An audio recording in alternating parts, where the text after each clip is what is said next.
Why, if it isn't my underclassman, Sino. What a pleasant surprise it is to see you in Mondstadt during the Windbloom Festival. Greetings, Lisa. Though I'm sure you've been aware of my presence in Mondstadt for some time already. Oh dear, looks like you've seen right through me. But I was in no hurry. I knew we'd see each other sooner or later. Yes. It's just as Professor Cyrus said. Shared aspirations always have a way of bringing people into each other's orbit. He always has such a poetic way of wording things. I suppose that's the one respect in which I've taken after him. While in your case... Yes, it's his wit and eccentricities that have left their mark on you. I'm not sure that describes me very aptly these days, given that I'm now the General Mahamatra. Still, if we're going to talk about ways with words, I think my deadpan humor is far superior than our professor's. Is that so? Strange. I heard that you're just Sino the Adventurer when you're in Mondstadt. You make a good point. What do you think of Mondstadt during this time of year? It's quite nice, isn't it? Yes, it's very nice. I think I'm starting to understand your reasons for leaving the academia. I've always prided myself on making wise decisions, and that was certainly one of them. If our professor had been as sensible as you, he would have had a much easier time in his working life.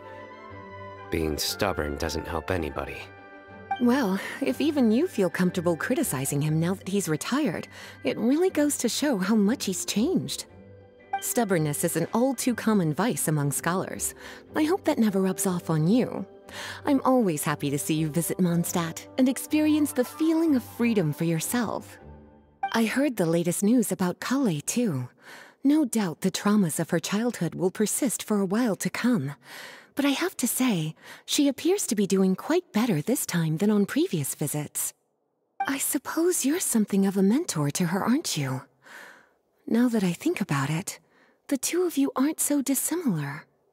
The power of Hermanubis once brought you great suffering. That's all in the past now.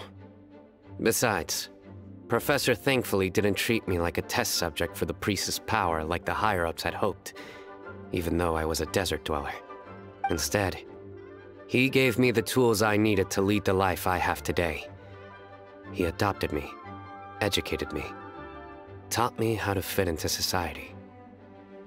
I am very grateful to him. You are very gifted, and sometimes that can become its own curse. But he has reason to be grateful to you too. Without you as his son/student, he may have never changed his stubborn ways. As a fellow student of his, I couldn't be happier for the two of you.